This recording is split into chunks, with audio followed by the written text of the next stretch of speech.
Good Erev Shabbos, everyone. This week's Parsha is that of Vayikra. In Parshas Vayikra, it begins, Vayikra el Moshe, and he called to Moshe. Vayadav Elav, and Hashem spoke to him, Me'ohel Moed Lemar, from the tent of assembly, the Mishkan, saying. The Mefarshim notice that the Parsha says, and he called to Moshe, and it doesn't tell us who called to Moshe. Obviously, it's Hashem, as the very next words say, Vayadaber Hashem Elav, and Hashem spoke to him. So the question is, why doesn't it say Vayikra Hashem al Moshe, and Hashem called to Moshe? Why is Hashem's name omitted? In addition, what does it mean he called to Moshe? All throughout the Chumash it says Vayadaber Hashem al Moshe, Vayom Hashem al Moshe. Hashem spoke to Moshe, he said to Moshe. Over here, all of a sudden, it tells us Vayikra. He called to him. Rashi tells us that indeed, from here we see that prior to each and every time Hashem spoke to Moshe, he called to him. What does this mean, he called to him? What is the calling all about? Rashi tells us that the calling is a loshen chiba. It's an expression of great love. It's the language that is used by the heavenly angels, the celestial beings, in which we find that it says in Isaiah, V'kora zel zevi amar, the angels call to each other, and they say, Kadosh, Kadosh, Kadosh, holy, holy, holy is Hashem. So we see this expression of they call to each other. And just like over there, when they called to each other, it was a bond of love. Here too, Hashem's calling to Moshe is also an expression of love. It's very beautiful, but what does this mean? What is it coming to tell us?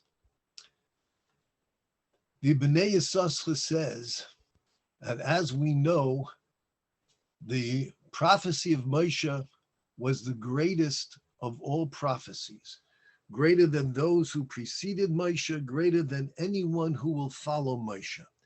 And this indeed is one of the 13 principles of our faith, that the Nevuah of Moshe Rabbeinu is immutable, indisputable. There is no greater level of prophecy.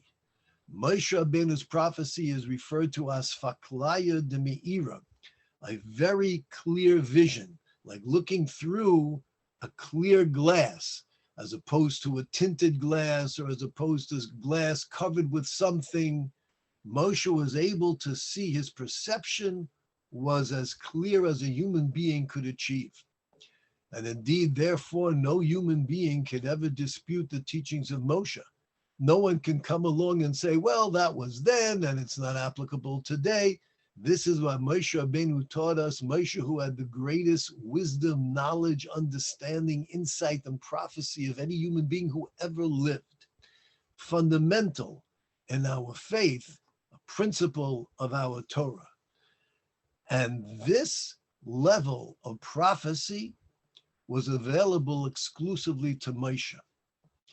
Why the verse says, Vayikra el Moshe, he called to Moshe? Why doesn't it say Hashem called to Moshe?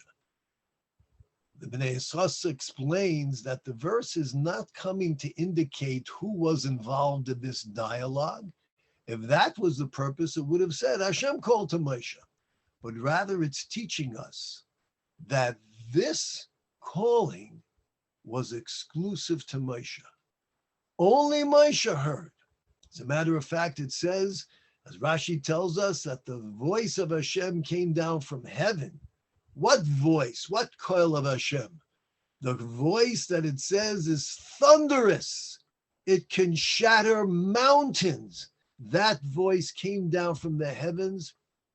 It came to the Holy of Holies by the Ark of the Covenant between the Kruvim, and then the voice itself, it took leave, it started to go, and it stopped by the entrance of the tabernacle.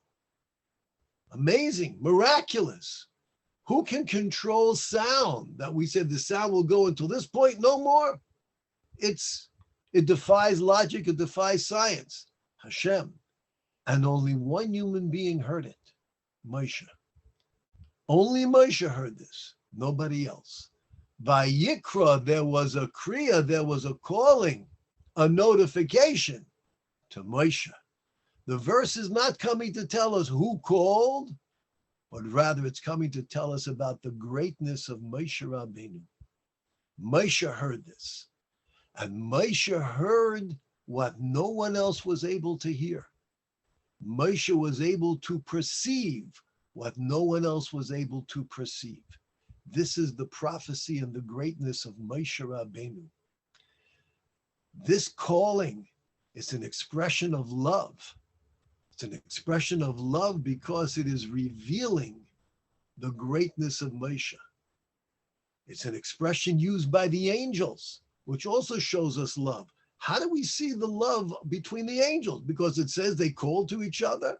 Therefore, that indicates love. Somebody could call on someone else even if they don't love them. The answer is, each and every angel, we are taught, has a specific mission in which that angel was designed to bring forth a certain aspect of the greatness of God, to reveal the greatness of God. And what one angel knows, the other one doesn't know to that extent. And yet they share with each other. Each one calls to the other and says, let me share with you my perception, you share with me your perception, so that together we can come to express the greatest praise of Hashem and say, Kadosh, Kadosh, Kadosh, holy, holy, holy is Hashem. Where do we see the love? The fact that each one wishes to share and to give. That's where we see that the expression of Vakara is an expression of love, working together, realizing that we need each other. And here, this exact expression, Vayikra, is used by Hashem in reference to Moshe. Moshe, this is an expression to show the love, the great love. Why was Moshe Rabbeinu worthy of this? What Moshe was great, there's no question. How did Moshe Rabbeinu rise to this level of being like an angel, that the same expression of the angels is used by Moshe Rabbeinu? That God is testifying to the greatness of Moshe by saying, Vayikra, he called to Moshe, that only Moshe could perceive this, no one else hears it, no one else understands it? The answer is found in the word Vayikra. If we look in the Torah, the word Vayikra, which has an aleph at the end, that aleph is written very small. Who wrote the aleph small? Moshe. Why? Because Moshe was so humble. He felt that he was unworthy to be the recipient of this incredible terminology, this expression of such love, Vayikra. And therefore Moshe felt it would be more appropriate if it would be read Vayikar. Vayikar means, and it happened. It happened according to Moshe, as opposed to a premeditated design calling to one's loved one. Moshe felt he wasn't worthy of this. And that is exactly why Moshe was worthy. Moshe, as we know, was the most humble human being on the face of the earth. And it's that humility. Moshe said, who am I? What am I? What do you mean, who are you, Moshe? You don't know who you are? You're the one that God chose to take Klal Yisrael out of Egypt to perform the plagues unto Paro. You're the one that God chose to split the sea. You're the one who helped when the man fell from heaven. You're the one who destroyed the golden calf. You're the one who stood at Sinai. You delivered to us the 10 commandments. You don't know who you are? The answer is, Moshe said, I was designed for that. I didn't achieve that. And on the contrary, maybe Hashem chose me because, after all, I have a speech impediment. I'm not worthy. And Hashem is trying to demonstrate that even those who are not worthy can ascend to a high level in their service to Hashem. If I can do it, anyone could do it, Moshe thought.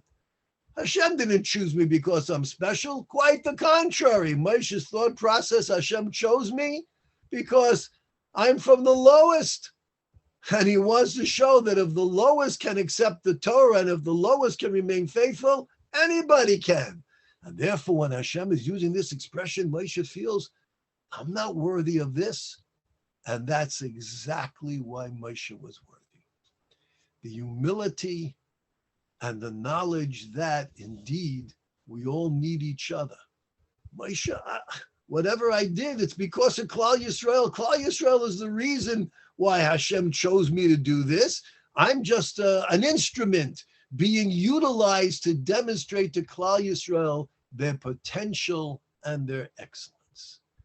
The element of humility, the element of putting aside our own desires and our own pursuits that we think are going to make us happy, and to say, you know what, I'm a simple person, I'm a simple Jew. What Hashem tells me, I'll do with Klal Yisrael. If it means turning my house upside down and inside out and taking out these dishes, putting away those dishes and cleaning the whole house and getting rid of every chametz or whatever it is, we do it. If it means that I have to run to the store 16 times because this came in and that came in, paying prices that sometimes are outrageous, we do it. Because we're simple people. We're simple people who are designed to serve our Creator. This is the humility of Klal Yisrael. This is why Hashem said, look at Moshe Rabbeinu, the most humble, the most beloved. And as it says in Ethics of Our Fathers, how fortunate are we that we are also beloved to Hashem, and He has made it known. May the Almighty give us strength and give us courage, that we should not be slaves to our passions, but we should follow the simple rules, the simple will that our Creator presents to us, and we should do so knowing that with humility and love for each other, therein lies the greatest attribute to be chosen and serve Hashem. Stay safe, stay healthy, stay Jewish. Have a wonderful Shabbat.